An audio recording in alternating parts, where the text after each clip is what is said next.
Hello everyone, welcome back to another Origami Mommy session.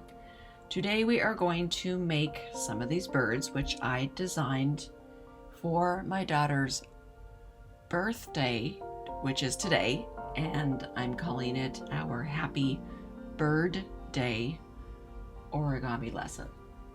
Get it? Bird Day? So funny, I know. Anyways, they are very easy, and I used just normal origami size paper for them. So you can grab a pattern piece of paper or an origami piece of paper or just any piece of paper that has a square shape to it. So maybe I'll leave these guys over here to the side, and so we have sort of fun reference to work with. So I'm going to jump over here. And my paper is going to be pink. So if you want to see this color, the color of your paper on the outside, you're going to have to start with the paper which is white side up.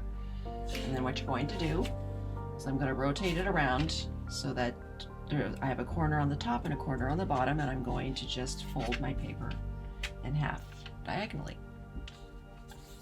Let me scoot these guys over just a little bit so I have more room.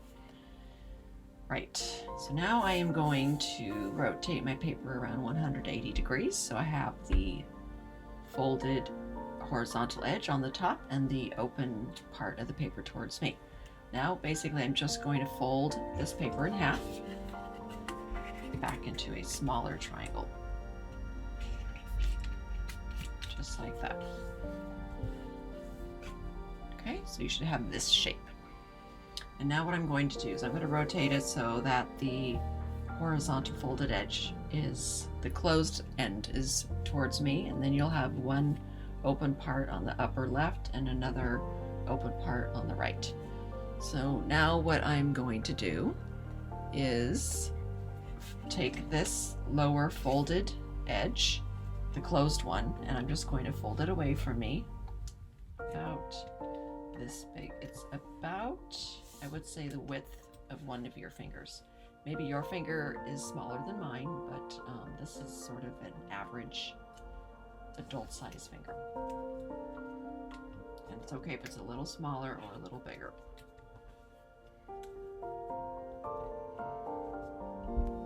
So you should have this kind of a shape right now. Okay? Now what you're going to do is you're going to unfold, and you're going to fold down. So these are going to end up being the wings of the bird.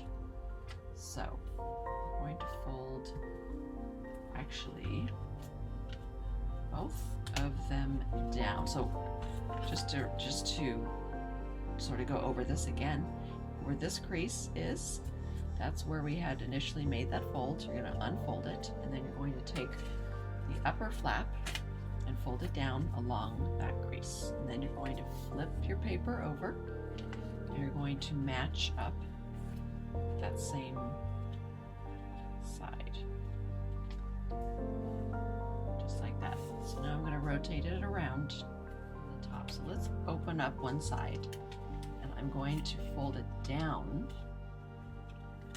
towards me, and I'm going to leave a little sort of like mountain on the top.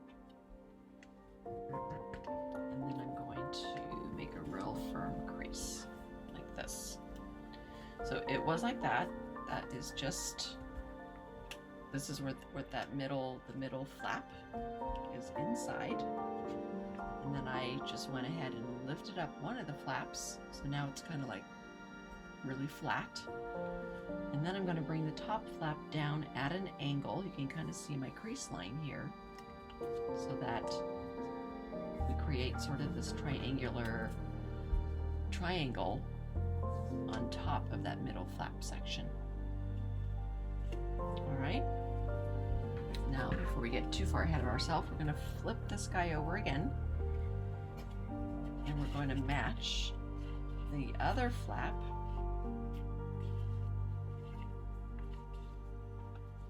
to the underneath flap that we made, so that means you're going to have to fold that flap back down again. and fold the flap on top of the lower flap, just like this, right? Make a crease. So if I turned it around, you can kind of see where we're headed with the bird, right? I mean, this could be a bird already, right now. Head, wings, and the back end. What I'm going to do is try to shape it a little bit more, give it a little bit more detail. So what I'm actually going to do that is I'm just going to narrow the back end of the bird. So this top flap here, there's a raw edge here. I'm going to take that edge and I'm going to fold it upwards so that it touches this upper edge, or this inside edge. You can kind of see it right there. So I'm going to, it was like this, and now I'm folding it up like this. Now I'm going to flip the bird over, and I'm going to match up the other side just by folding it up like this. All right, so now if this is enough for you, you can just leave it as is. This is sort of the position with the bird with his wings up in the air. Now, if you want to bring it down more like this, where he's, flying, this is kind of more as he's sort of mid-flight. I mean, they all are actually. Anyways, you can just make some small adjustments here with the wings. So you can fold it down. I mean, you guys can do it however you want, actually. I'm just showing you different ways of the wing position. So you can take this upper flap, fold it back down, just like this. So this is at a slight angle, and a little bit of his head is sticking out there. Then you can flip it over, and you can fold that other wing back down.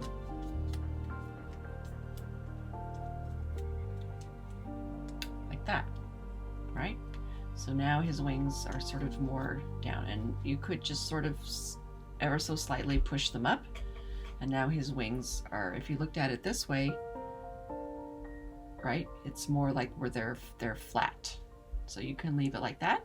If you wanted to give his head a little bit of a more shape, like this, it's this piece right here. What I'm going to do is I'm going to fold it down at an angle first. So I'm actually going to fold those flaps down so I can sort of see better what I'm doing. It's not an exact measurement, it's just something that I just sort of made up. So it's just folding down a little bit beyond this edge right here, and then I'm going to lift it up. This is an inside, actually this is a sink, because we're just going to take the paper that's on the outside of this crease right here. We're going to push it inside. So if I flattened it, you should be able to see that this little triangular crease. I'm going to push it inside, right along that crease line. See what I mean? So it was like this, it was on the outside, and now we want to push this little triangular piece of paper to the underneath side. So in order to do that, we're just going to push very gently with your finger and push it underneath. Okay? And so now it kind of gives him a cool, sort of like a little head here, right? And you can imagine if this might be his little beak. So you can leave his wings like that if you want. He does stand up like this. I haven't tried to fly him, but he does kind of look very similar to a paper airplane. So if you guys make this, why don't you try to give him a little toss and see if he flies. I'm not sure if he'll fly that well, but give it a try, right? So he would work really well, like if you wanted to put a little piece of string in the middle here, and you could probably turn this into like a really cute mobile where a bunch of these guys are hanging from string, and you could decorate them by you know, coloring the beak and adding a little eye there if you want. Otherwise, you could make yourself a branch. So if we wanted to do that, this is a rectangular, so this was an 8.5 by 11 color copy sheet of paper, just like this.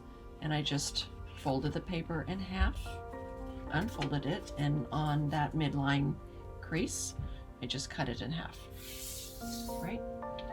So then from here, I was just thinking of the shape of a branch. This is totally just random. There's no right or wrong way to do this. Just fold it however you want. So I'm going to decide, excuse me, to fold it up like this. And already, to me, this is like, you know, one part of the branch, and then this is another part of the branch from behind. If these are too chunky for you and you want to, you know, narrow some stuff down, you could, let's see, if we fold this down like this, right? That kind of gives it a cool shape. And then, I don't know, you could fold it up a little bit like this, maybe. You just want to have it, this is more like an abstract branch, right? So these are like the little offshoots of the branch. You could tuck this flap inside if you wanted to. So yeah, so this could be kind of a cute little display for your bird. There is an opening down here where he kind of sits, he could sit on top, so you could have him sitting on top somehow, and if you taped him down, that actually would look pretty darn cute, if you ask me. So I think at this point I'm going to call it done. So this is my happy birthday to all of you out there with birthdays. My daughter turned 12 today, so I wanted to sort of make an origami tribute to Sophie, my daughter. So I hope you guys are enjoying these lessons, and if you are, you should give me a like, and you should subscribe to my channel. I can also be found on Instagram at Jennifer Linderman Art. There on my Instagram channel, or actually not channel, it's just my account, you will find all the other fun art stuff that I like to do, because I usually post something there every day. So have a great rest of your day, and I will be back very soon with another fun project. Take care. Bye-bye.